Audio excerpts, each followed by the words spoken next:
마츠가 야마.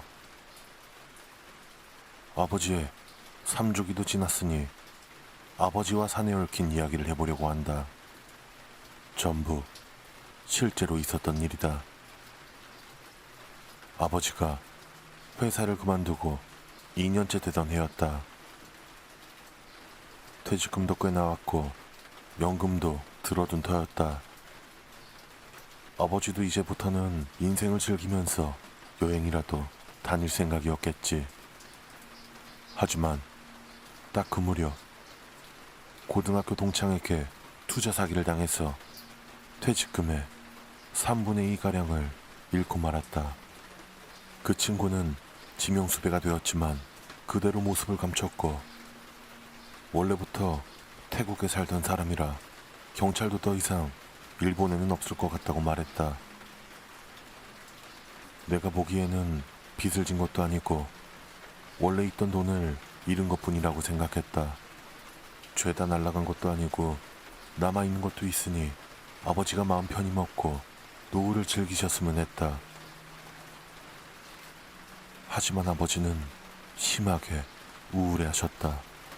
돈을 잃은 것보다 어릴 적부터 친하던 친구에게 배신당했다는 것이 더 큰 충격이었으리라.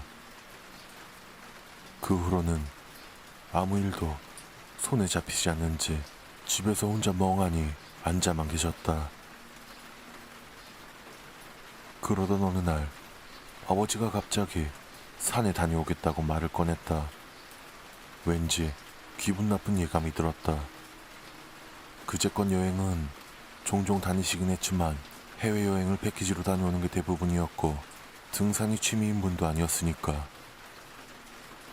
그래서 나도 어머니도 혹시 자살을 생각하는 게 아닌가 싶어 덜컥 겁이 났다. 마침 아버지가 등산을 가겠다고 한 날은 내가 쉬는 날이었다. 그래서 나는 아버지에게 나도 따라가겠다고 말했다. 아버지는 어쩐지 복잡한 듯한 얼굴이었지만 한동안 생각하더니 그러거라 라고 대답하셔서 내 차를 타고 가기로 했다. 아버지가 말한 목적지는 근처 현이라 꽤 시간이 걸렸지만 산에는 오후 4시가 넘어서 들어가야 한다기에 점심이 지나고 출발했다. 3시간 정도 지나서 그 마을에 도착했다. 굉장한 시골이었다. 마을의 변두리까지 와서 숲 앞에 있는 작은 신사 그 옆에 있는 공터에 차를 세웠다. 조금 의외였던 것은 그곳엔 다른 차가 수십여 대 세워져 있었다는 것이었다. 그 중에는 고급 외제차도 꽤 있었다. 나는 아버지와 숲에 들어가서 한동안 걸었다. 걷는 사이에도 아버지는 침묵을 지켜 어색한 분위기가 이어졌다. 그때까지 산에 가는 목적도 알려주지 않았기에 난 적어도 산 이름이라도 알려달라고 아버지에게 물었다. 그러자 아버지는 마츠가야마 라고 툭 대답했다.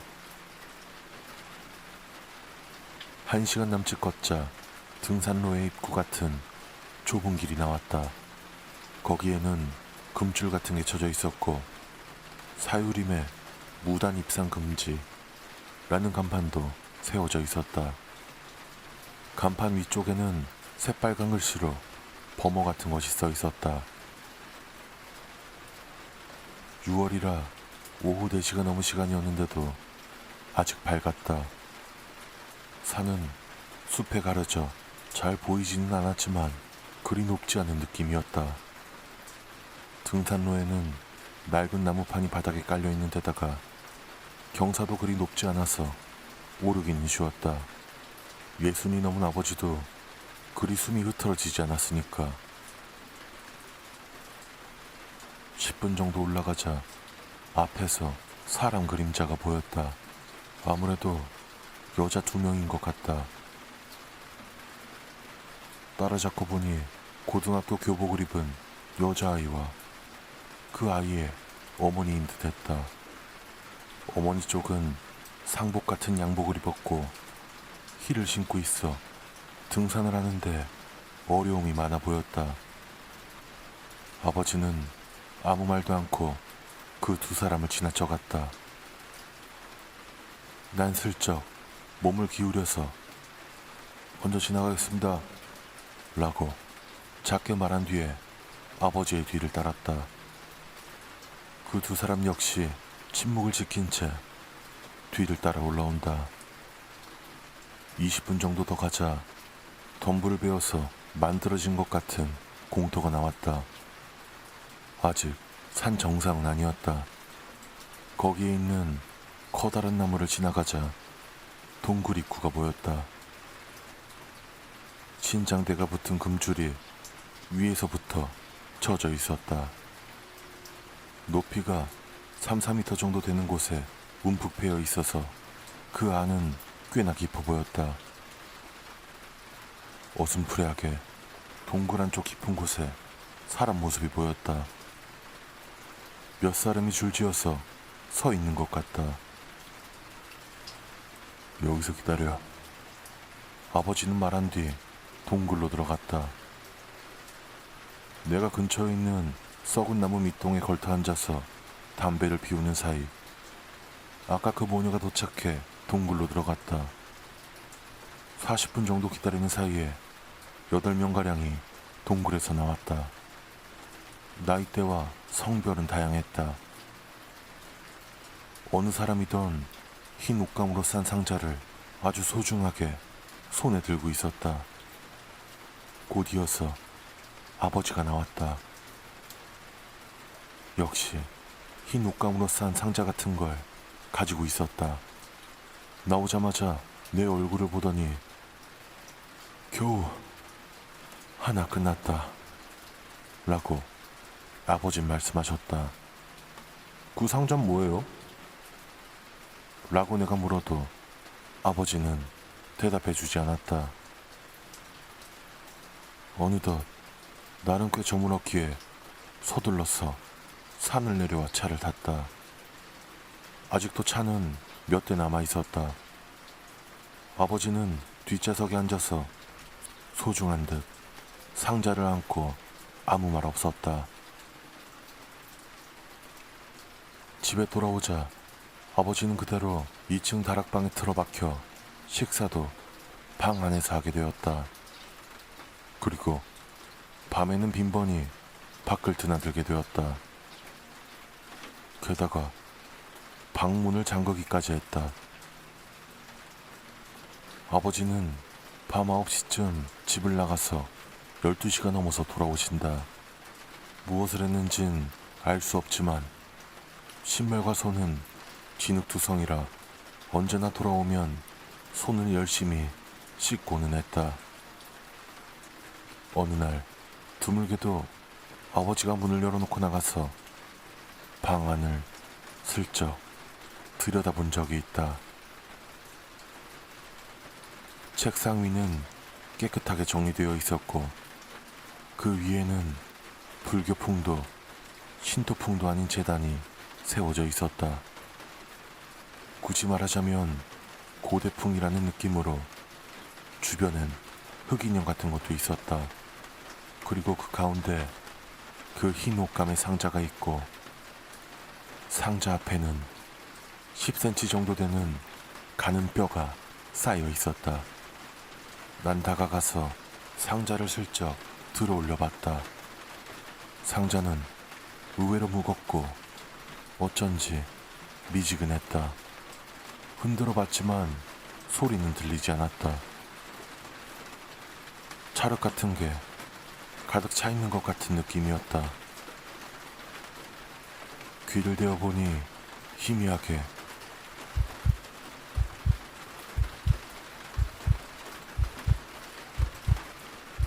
그때 아래에서 아버지가 돌아오는 소리가 들렸기에 나는 황급히 방을 빠져나왔다.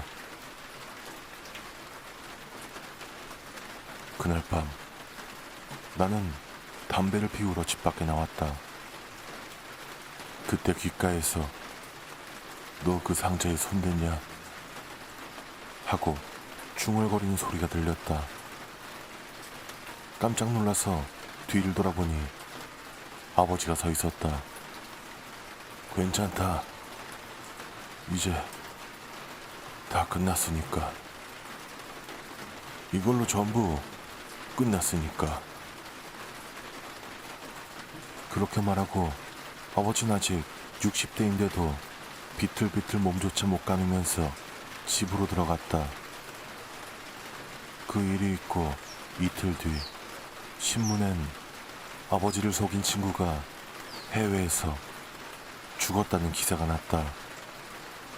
자세하게 써있진 않았지만 칼을 맞았다고 했다. 그 후 경찰도 집에 찾아왔지만 범인은 밝혀지지 않았고 돈도 찾지 못했다.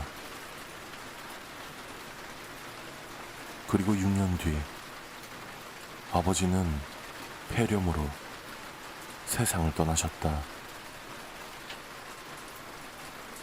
위중하다는 말을 듣고 병원에 도착하자 아버지는 문득 의식이 돌아온 것처럼 눈을 떴다. 난 아버지에게 마지막으로 신경 쓰이던 것을 물었다. 아버지, 그때 그 마츠가야마라는 곳은 뭐 하는 곳이었어요? 그러자 아버지는 코에 산소 튜브를 꽂은 채 살짝 미소를 지었다. 마츠가야마가 아니라 순서가 다르다. 낡은 유저. 나머지 일은 부덤까지 가지고 가마. 띄엄띄엄 겨우 그렇게만 말하고 아버지는 잠자듯이 눈을 감았다. 그리고 나흘 뒤 아버지는 숨을 거뒀다.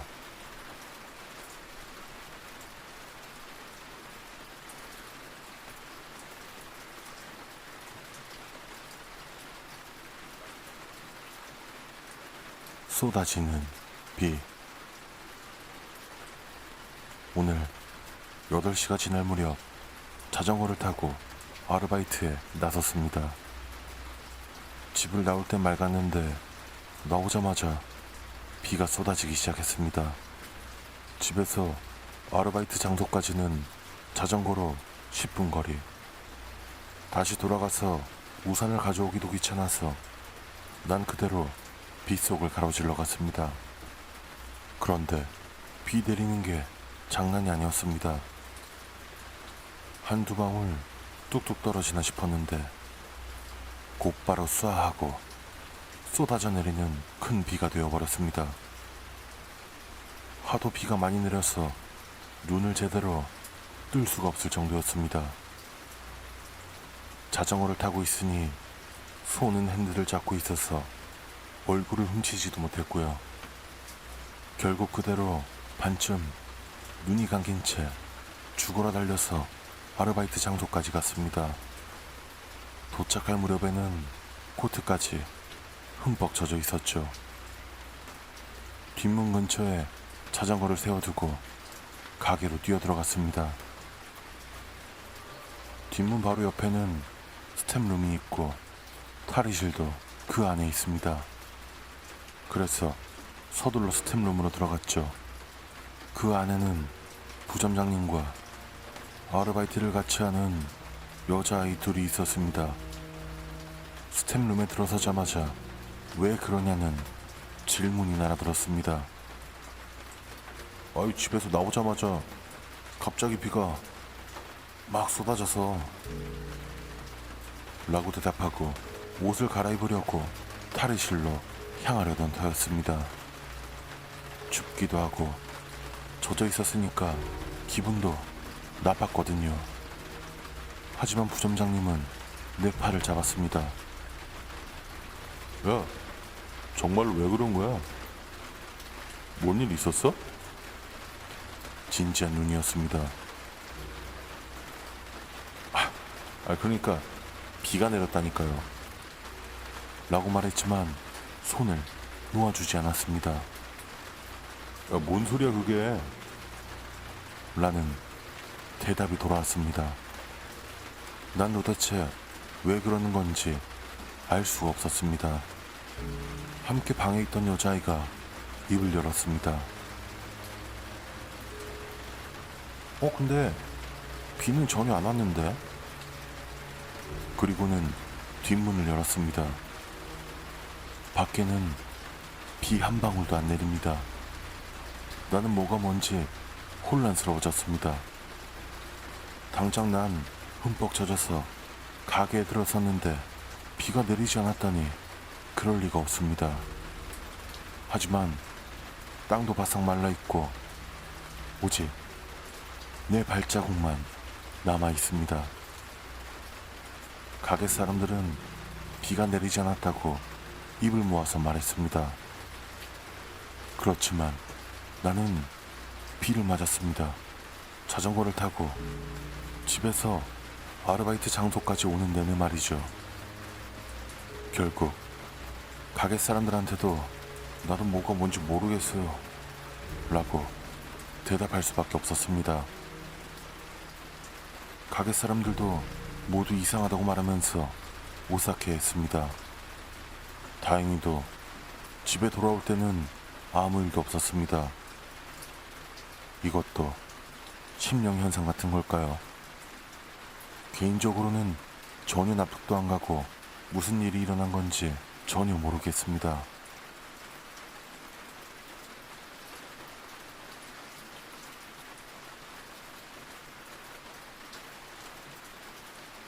패밀리 레스토랑을 들여다보는 자. 친구에게 들은 이야기다. 홋카이도에 있는 대학에 진학한 그는 친구들과 자주 패밀리 레스토랑을 찾곤 했단다. 드링크바와 감자튀김만 주문해놓고 밤새도록 이야기를 하는 것이다. 누구라도 해봤을 흔한 경험이다. 어느 날 평소처럼 패밀리 레스토랑에서 이야기를 하고 있는데 창 밖에서 누군가가 안을 들여다보고 있다는 걸 알아차렸다. 젊은 여자였다. 가게 안에 아는 사람이라도 있는 걸까? 처음에는 별 신경 쓰지 않았지만 10분이 넘게 움직이지도 않고 계속 그러고 있었다고 한다. 신경이 쓰여 옆에 있는 친구 어깨를 찔렀단다. 나도 신경 쓰고 있어.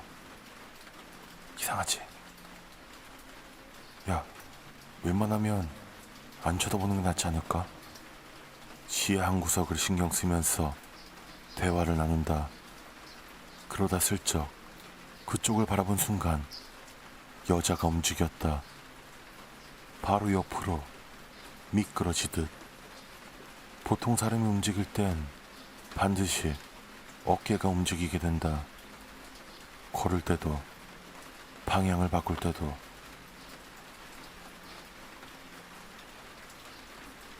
여자가 보이지 않게 된 후 다들 그 여자 이야기를 떠들어댔단다. 그리고는 이 세상 사람이 아니었을 거라는 결론을 냈다고 한다. 그리고 얼마 전 그 친구와 식사를 했다. 장소는 가고시마의 패밀리 레스토랑이었다. 식사 도중 이상하게 내 등 뒤에서 시선이 느껴졌다. 그리고 그때 친구가 입을 열었다. 야야야야, 지금도 그 여자가 있어. 이전처럼 지금도 창밖에서 가게 안을 들여다보고 있다는 것이었다. 나는 차마 돌아보지 않았다. 그러던 와중 친구는 안심한 듯이 갔다 라고 말했다.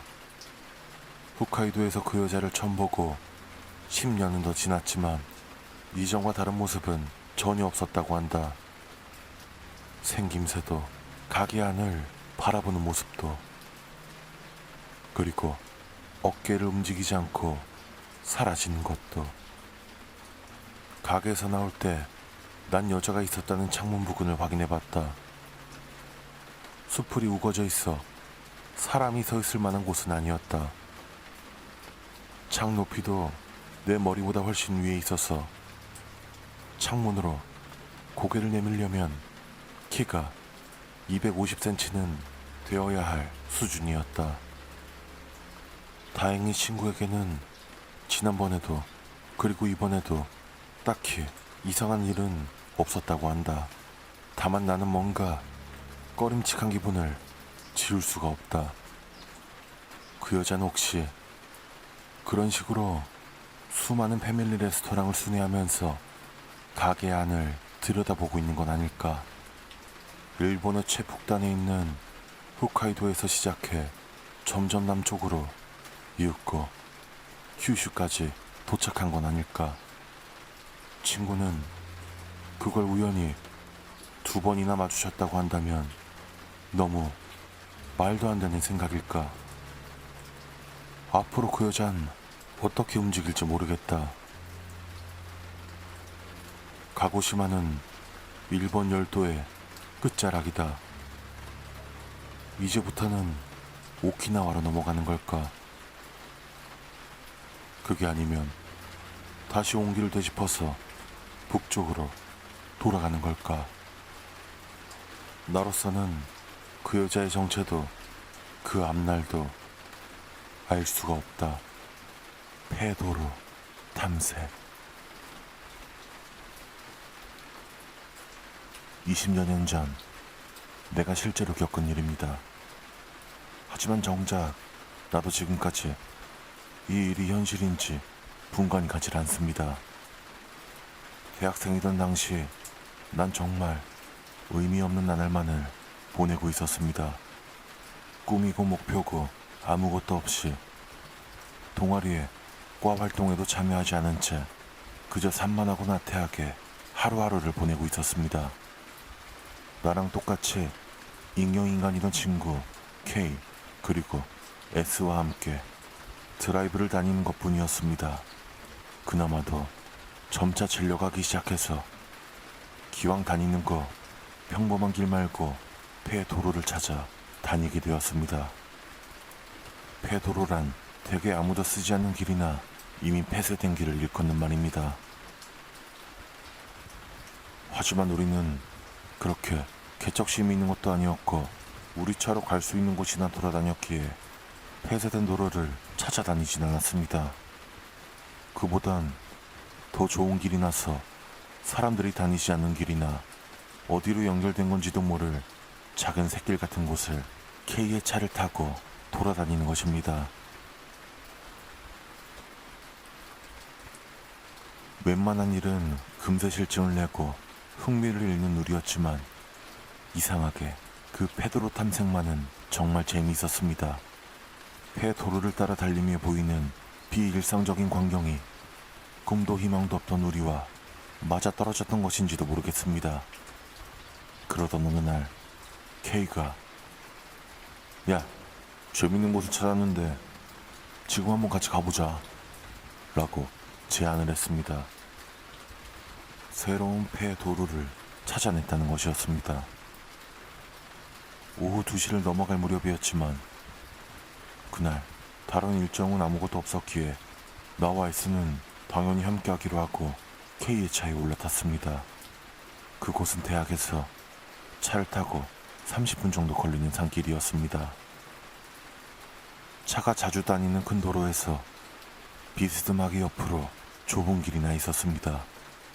그곳으로 들어서자 땅에 잡초가 가득하고 나뭇가지나 돌이 잔뜩 떨어져 있었습니다. 누가 봐도 아무도 다니지 않는 길이었습니다. 이런 길이 있었나 싶어 멍하니 창밖을 바라보고 있는데 고작 100m 정도를 달리자 금세 막다른 곳에 다다르고 말았습니다. 엥? 겨우 이게 끝이야? 나와 S는 무심코 불만을 토했지만 K는 의기양양한 얼굴로 옆을 가리켰습니다. 에이, 저기 좀 봐봐. 그곳을 보자 도로 옆에는 산사태 방지용 콘크리트 둑이 쌓여 있었습니다. 그런데 그 도중에 둑이 끊기고 그 사이에만 철망이 쳐져 있었습니다. 그리고 그 철망 뒤로 길이 계속 이어져 있었던 것입니다. 저기로 한번 가보자. 분명 철망은 쳐져 있었지만 단순히 철사로 고정시켜 놓은 것이었기에 잘라만 버린다면 간단히 안으로 들어갈 수 있을 터였습니다. 그리하여 K가 준비한 니퍼로 철사를 자르고 우리는 차를 타고 폐쇄된 길 안으로 들어섰습니다. 솔직히 뭔가 나쁜 짓을 한다는 생각은 전혀 없었습니다. 철조망이야 돌아오는 길에 다시 철사를 연결하면 될 일이니까요. 게다가 이렇게 숨겨진 길을 자동차에 탄 채 오래 나아가지도 못할 것이라고 생각했기 때문입니다. 아까 지나온 길조차 풀이 무성하고 돌이 여기저기 굴러다녔습니다. 이 정도로 숨겨진 길이라면 조금만 나아가기만 해도 차가 굴러다니지 못할 만큼 험한 꼴이 나올 것이란 예상이었습니다. 하지만 의외로 예상과는 다르게 길은 오히려 아까 지나왔던 길보다도 깔끔했습니다. 우리는 그대로 차를 타고 좁은 산길을 5분 정도 신중하게 달렸습니다. 잠시 뒤 눈앞에 터널이 나타났습니다. 터널이라기보다는 아래를 지나갈 수 있도록 중간을 비운 다리 같은 느낌이었습니다만 그 높이는 고작 4, 5m 정도였습니다.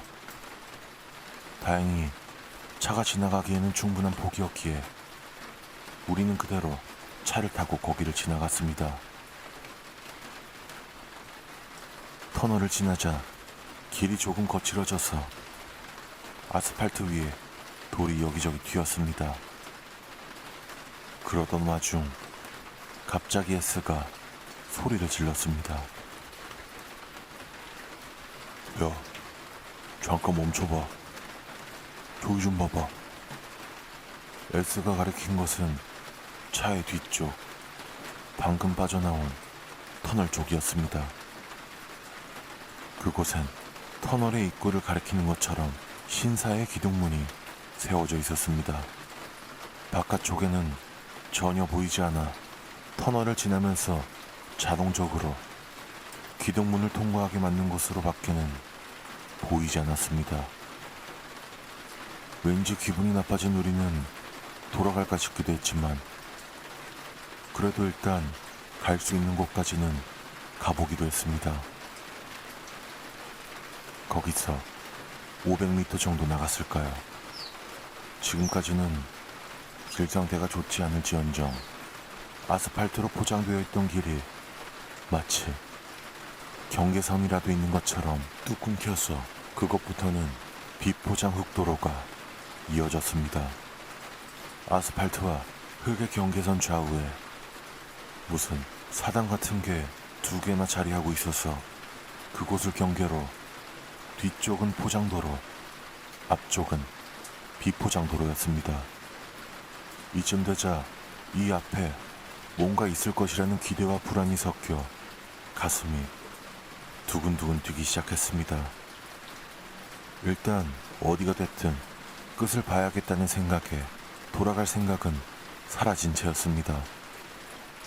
다행히도 비포장 도로로 바뀐 후에도 길의 폭은 똑같았고 나무가 쓰러져 지나가지 못하거나 하지도 않았습니다. 다만 지금 생각해보면 다른 차에 타이어 자국이 없었던 것이나 폐쇄된 도로치고 너무 깨끗하다는 걸 그때 눈치채서 했던 것인지도 모릅니다. 한동안 그 길을 달리자 지금까지 왔던 산길이 마치 거짓말이었던 것 마냥 탁 트인 곳이 나왔습니다. 우리 차가 달리는 길 외엔 좌우로 그저 광활히 펼쳐진 평야뿐이었습니다. 농같이 보이기도 했지만 누가 경작한 것 같은 모습도 전혀 없었습니다. 문득 하늘을 보니 구름 하나 없이 푸르고 맑아서 그 경치에 감탄할 정도로 아름다웠습니다. 그렇지만 정신을 차리고 생각해보니 이상했습니다. 도대체 여기는 어디인 걸까요? 폐쇄된 길 안쪽이니 망한 마을이라도 있는 걸까요? 우리가 평소 살던 곳에서 그리 떨어진 곳도 아닌데 이렇게 넓고 텅 빈 땅이 있다는 게 이상하기도 했고 놀랍기도 했습니다. 도대체 이 오솔길은 어디까지 계속되는 걸까? 그렇게 생각할 무렵 길 앞쪽 저 멀리서 검고 작은 건물 한 채가 보였습니다. 그 건물과 가까워짐에 따라 점점 모습이 커져 형태가 확실히 눈에 들어오기 시작했습니다. 아무래도 초가집인 듯합니다. 아니, 단순한 초가집은 아니라는 걸 금세 알아차릴 수 있었습니다. 건물이 비정상적으로 컸던 것입니다. 이렇게 큰 초가집은 태어나서 본 적도 없을 정도였습니다. 마치 학교 체육관만 하달까 그보다도 더 큰 것 같았습니다. 도대체 왜 폐쇄된 길 안쪽에 이렇게 커다란 건물이 있는 걸까요? 게다가 그 건물 앞에 도착해서야 한 것이지만 지금까지 차로 달린 길은 이 건물까지 일직선으로 이어져 있을 뿐 도중에 격가지로 새는 길은 전혀 없었습니다. 즉, 이 건물이 우리가 달려온 길의 종착점이었던 것입니다. 황폐한 마을인가 싶었지만 이 건물 외에는 다른 건물이 없었습니다. 우리가 지금까지 타고 온 길은 그저 이 건물에 향하기 위해 만들어진 길이라고 밖에는 생각할 수 없는 것입니다. 우리는 건물 앞에 차를 멈추고 차에서 내렸습니다. 무척 상쾌했습니다. 공기는 맑고 하늘은 구름 하나 없이 새파랬습니다. 새소리나 바람소리조차 들리지 않았습니다. 봄날처럼 딱 좋은 기온에 계속 여기 있고 싶다는 생각이 들 정도였습니다. 하지만 눈앞에 거대한 초가집을 바라보면 그런 생각은 싹 사라집니다. 도대체 이 건물은 뭘까? 초가집은 대개 사람이 살지 않으면 금세 쇠락해 간다고 들었지만 이 초가집은 그런 느낌은 전혀 없었습니다. 낡고 전체적으로 거무스름한 나무집이었지만 썩어 들어갔다는 느낌은 아니었습니다. 누가 지금도 살고 있는 걸까? 안에 들어가 볼까? 내가 제안하자 K는 동의하고 나섰지만 S는 썩 내켜하는 모습이 아니었습니다. 난 우선 건물을 한 바퀴 돌아보고 올게 라고 말하면서 건물 뒤쪽으로 걷기 시작했습니다. 나와 K는 둘이서 건물에 들어가 보기로 했습니다. 건물의 문은 무거웠지만 잠겨 있진 않았습니다. 안을 들여다보자 곰팡이 냄새 같기도 하고 오래된 광에서 나는 것 같기도 한 독특한 냄새가 났습니다. 실례합니다. 누구 계신가요? 당연하다면 당연한 일이지만 아무런 대답도 돌아오지 않았습니다. 역시 아무도 없구나 싶어서 안심한 나와 K는 안으로 들어가 봤습니다. 어슴푸레하기는 하지만 문 밖에 빛이 들어와서 실내의 모습이 보입니다. 나무 판자가 깔린 휑하게 빈 공간이 있었습니다. 선반 같은 게 벽에 붙어 있었지만 아무것도 들어있지 않았습니다. 왼쪽 벽에는 미닫이 문이 있어 그 너머로 또 방이 있는 것 같았지만 그 외에는 아무것도 없어 그저 마루와 벽뿐이었습니다. 위쪽은 어두워서 잘 안 보였지만 천장까지 텅 비어있는 것 같았습니다. 난 용기를 내서 미닫이 문을 열어보기로 했습니다. 이미 그만두겠다는 생각은 사라진 터였습니다. 실례합니다. 아무도 안 계시죠? 라고 다시금 확인한 뒤에 천천히 문을 열었습니다. 안은 의외로 밝았습니다. 채광창 같은 게 위쪽에 여러 개 있는지 입구 쪽보다 훨씬 밝았던 것입니다.